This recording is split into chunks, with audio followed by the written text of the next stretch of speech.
Our first story is a pro-revenge story from compile_commit. Phone calls for the previous owner who turned out to be my shitty manager. This is going to be a long one. TLDR at the end. This could also go in AITA sub. You guys decide.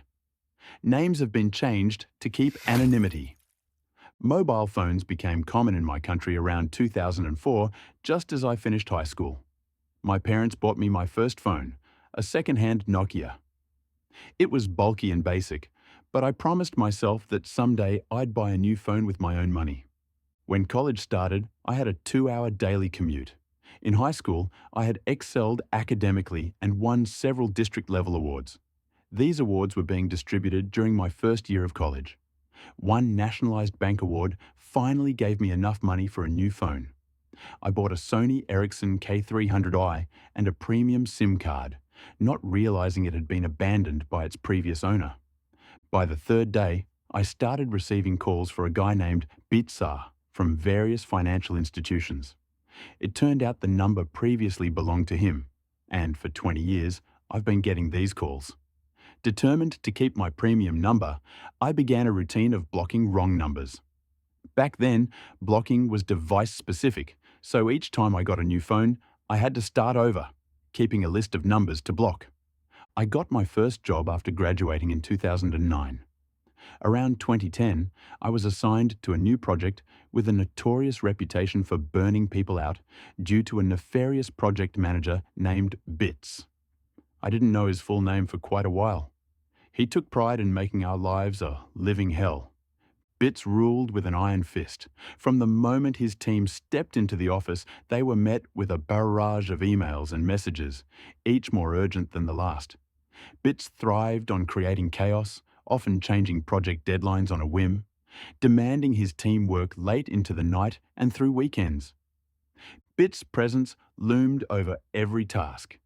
He insisted on micromanaging every detail, yet was quick to take credit for any successes, no matter how small.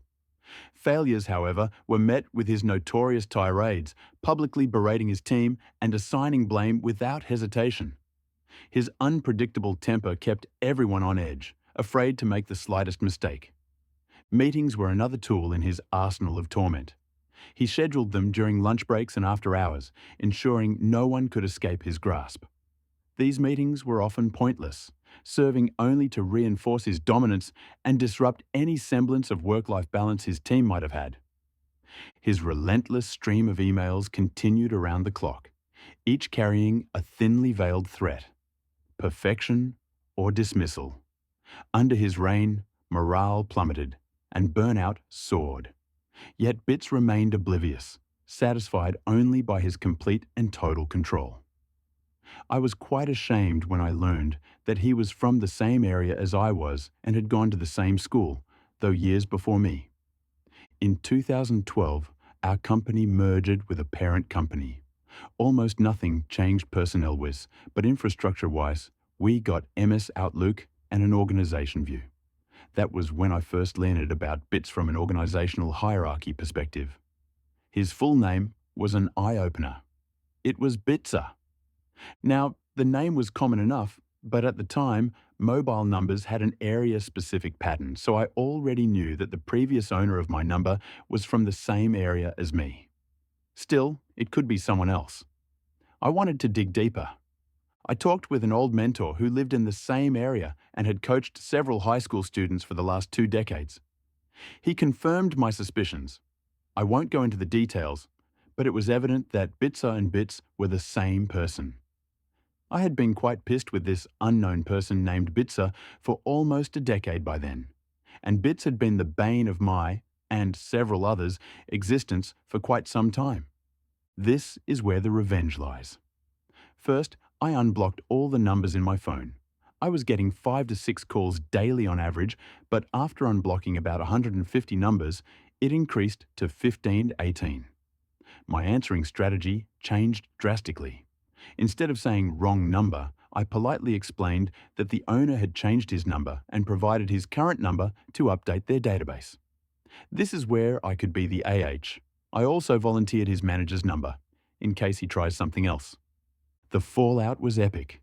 These people had been trying to find him for almost a decade. Banks had sold his debts to companies that harass people for a living to get their money back. It turned out he had been taking loans in everyone's names, his wife, parents, uncles, aunts, and giving everyone that same number. He was evading credit card debt and loans of upwards of 200 Ks, equivalent in USD, but it's a shitload of money where we are from. Apparently, he had almost 20 cases filed against him, but no one could find him. Probably why he thought he could walk on water. There are multiple versions of what happened at the office when his manager started to get calls about him. He was let go about 2 months later, haven't heard from him since. TLDR. Previous owner of my number had duped several financial institutions. He later turned out to be my shitty boss. I informed the banks of his new number and his manager's number, leaving his career in shambles. Well, the revenge went really epic when it hit right on the nail on the manager's career and personal life. By redirecting debt collectors to both managers' personal and professional contacts, OP let out his years of financial deceptions. It was a pretty immediate meltdown, with his reputation and job in tatters and being left to stew in his own juices. Our second story for this video is from salty_effect_3268. I ruined my ex-boyfriend's life 20 plus years ago, and I just made sure it stayed ruined. Sorry this is a bit long, all names changed. Throwaway account for all the reasons. When I was in college in the 90s, I met Jake, then M23, through mutual friends. He had already graduated and was planning to move to the opposite side of the United States for grad school, and I had already been making plans to move with friends only a 90-minute drive away from where he was moving to. We had so much in common, fell in love, and it really seemed like fate, both planning to move 3,000 miles and landing so close together. He had 2 sisters and a younger brother, who were all awesome people, and I became instant friends with them as well. Because he was in school and I was working, I would usually go to him to hang out on weekends. He was renting a house with 2 roommates, also in his program. We were young, so money was tight, but we had fun, went for taco dates and spent a lot of time at his house where he was breeding and selling small animals. Jake was an animal sciences PhD student, so being around animals was normal and I loved it. I met and became friends with his advisor's wife, Mary F. mid-50s, who worked in administration at the university. She is a lovely woman, and I would often have lunch with her when I went over on weekends. Jake was a teaching assistant, TA, and I met other people in the program and made friends with them faster than he did. After about 2 years of dating, I was at the house one day, lying in bed together, in a state of some undress, and he said, out of the blue, he was concerned I'd been gaining weight and it made it harder for him to be attracted to me. No concern about my health. It was all about him finding me unattractive. I sat up and said, well, then maybe you should make sure there is better food for me to eat than crackers and cheese when I come up on weekends. Even at 23, I didn't take that kind of BS. I had gained maybe 10 pounds since meeting him 2 years earlier and still wore the same size clothes, about a US size 6 to 8. I wasn't going to engage in a fight about it after all.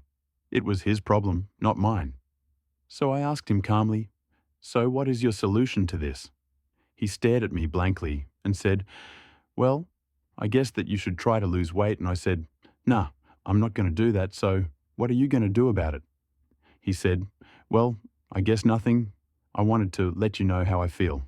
And I said, cool, thank you. Put my clothes back on, went to sleep, and drove home the next day, as usual. We keep dating, and about 3 months later, he called me and said he wanted to break up after close to 3 years. The reason, and I quote, you don't know enough about science. He felt like he couldn't have a conversation with me about his work, where he didn't have to use common names for animals instead of scientific ones.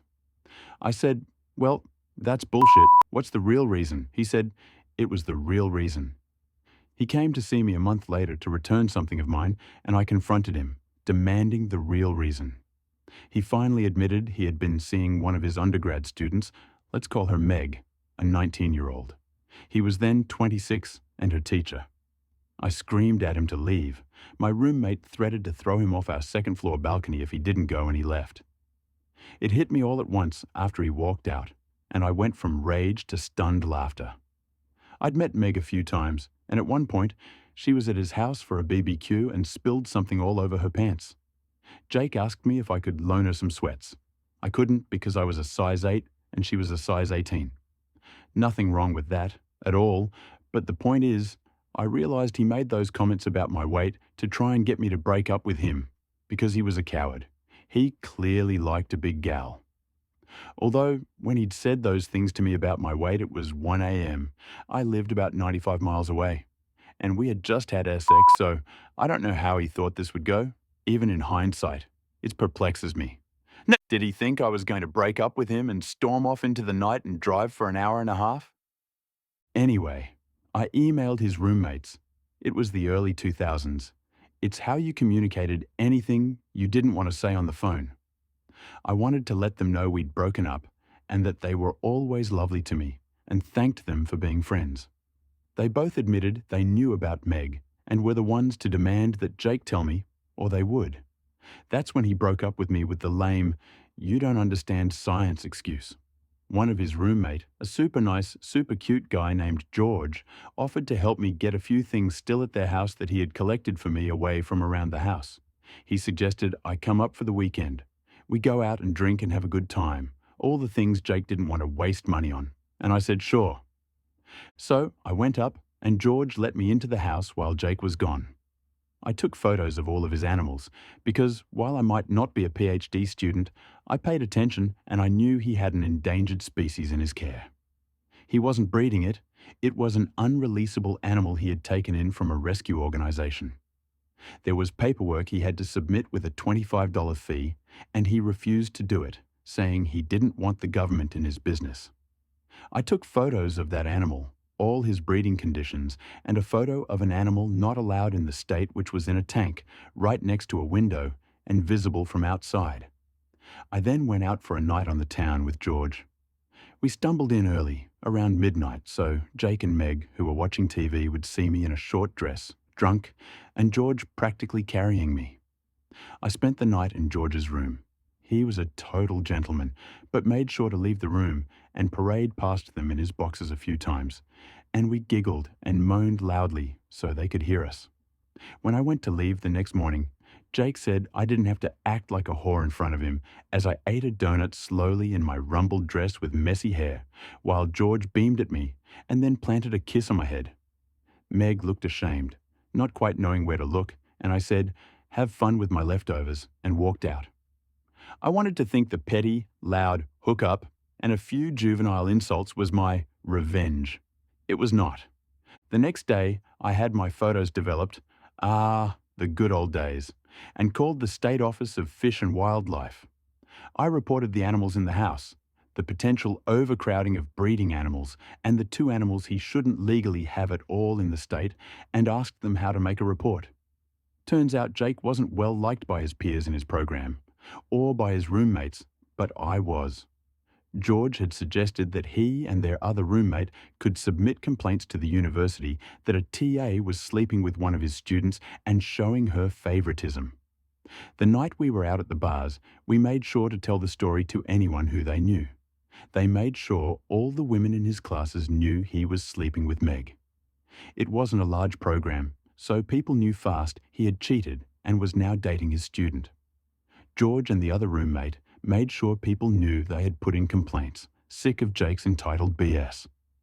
With my full statement made and photos sent to the state wildlife officials, I called my friend Mary, Jake's advisor's wife. She knew about the breakup and lame reason, and I let her know he admitted he was sleeping with a student. I'd been emailing with him, and he admitted to it in writing, so I sent that to Mary. To say she was not happy about that was an understatement. She said she made sure it would be investigated and told her husband, Jake's direct advisor, while I was on the phone with her. Speaking of investigations, a few weeks later, George called me, giddy, to say state fish and wildlife officials were there, confiscating animals. He told them he would be happy to tell them whatever they needed to know. Meg was there when it happened and told the officials, as far as she knew, all the animals belonged to her boyfriend Jake and that they were all legal. That put George and the other roommate in the clear.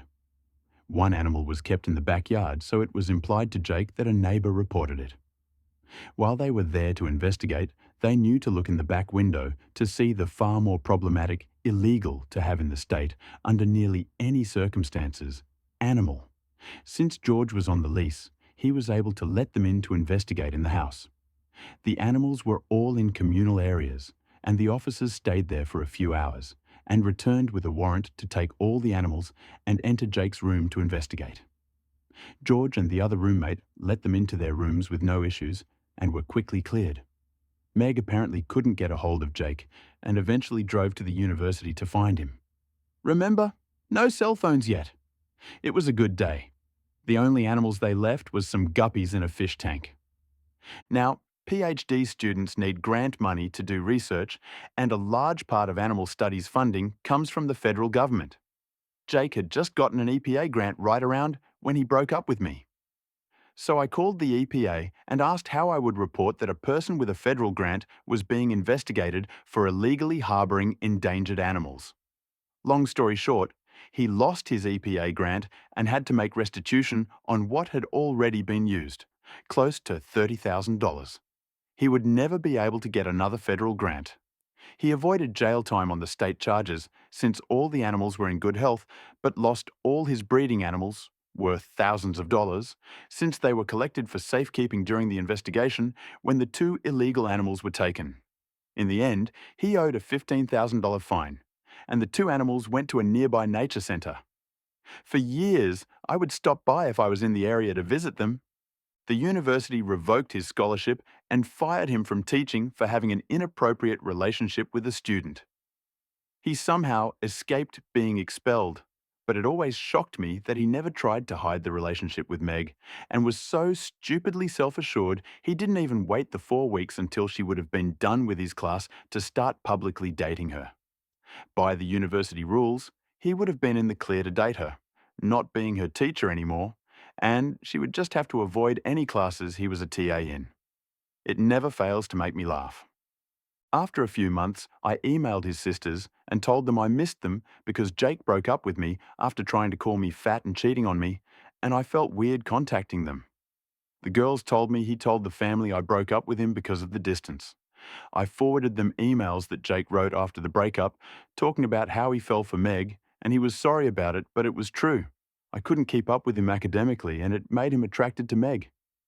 Jake managed to convince his dad to pay for 1 more year of school so he could get a master's instead of a PhD. And while I stayed in contact with his sisters and brother via email and then social media, I largely let it all go. I got even, made some friends, Mary became like an auntie to me, and I went on with life. I went on to get a master's degree myself in my specialty, helping scientists and doctors communicate their work to lay people. You know, us dummies who can't remember all the scientific names. I swear it happened by accident, not design, but I love it and I work with everyone from small-town doctors and nurses to pharmaceutical companies to museums to state and federal governments to film and TV producers. I travel a lot and speak and get to learn a lot of cool things about our planet and how things work. I knew through his siblings that Jake and Meg got married and had 2 kids. Meg dropped out of the sciences and became an accountant. Jake went back to breeding animals. Every once in a while, his sisters or brother would tell me something over for lunch or via text, but we had our own relationship that exists outside of him. Apparently, when I sent a wedding gift for one of his sisters, he loudly complained at a co-ed bridal shower that all of his siblings still were my friend and didn't make an effort to embrace his now wife, Meg. Apparently, the sister just laughed and said, "I don't make it a habit to be friends with homewreckers." This is how Jake's parents found out how their relationship started and ours ended 10 years after we broke up. Jake never found out I was behind reporting him to the state. And in the end, I didn't lie about a single thing, except maybe exaggerating a drunken makeout session with George, who is now a successful and tenured professor with a lovely wife and daughters. Fast forward about 20 years to a few weeks ago. I was at a university giving a lecture to a room of 250 undergrad and grad students. In the end, I was mingling with the student afterwards, and I hear a voice say, "Hey OP, long time no see," and I realize it's Jake. And I didn't change the expression on my face at all. I was completely shocked, and my instinct was to play dumb. So I said, "I'm sorry, help me out. Have we met at another workshop or lecture?" He looked incredulous and said, "It's me, Jake." And I said, "I can't place you, but I would love to figure it out." Finally, I gasped and said, "Oh my goodness, Jake. I guess I blocked you out," and said, "Well, lovely to see you," and moved on quickly when he tried to reach out and hug me. I was happy to leave it there, with the satisfaction of him seeing me as a guest lecturer in a science department of a major university when he was just in the audience. The department chair and faculty who had invited me to speak took me out to dinner, and while there, one of them said, "So you know Jake?" I said, "I did from over 20 years ago," being vague about how. She went on to tell me he had been there for an interview for a teaching position and had spent a few days there observing, and they were likely going to hire him. I couldn't control it, I scoffed. When they all looked at me, I said, "I'm sorry, I'm just shocked he's teaching after what happened at University X." They said what happened, and I said he was sleeping with a 19-year-old student when he was 26, and he had to leave the program without a PhD because he couldn't afford to stay after losing his scholarship. The three people I was with all looked at each other like they knew they had a problem and said, "Wow, we'll have to look into that and change the subject." My old friend Mary, retired a year or two now, but still friendly with her old colleagues, called me this weekend to say a friend at the university let her know someone had called doing a background check about Jake, and they pulled his file, which included being fired, leaving the program with a lower degree, and the complaint letters from over 20 years ago about his conduct. Mary's name had been on it with her husband, listed as the faculty advisor, so she thought she'd like to know. As a bonus, it had a copy of his arrest record for the illegal animals. I guess his dad had paid for a decent lawyer to get the record expunged after the charges were reduced, and he paid the fines so it doesn't show up on a standard background check.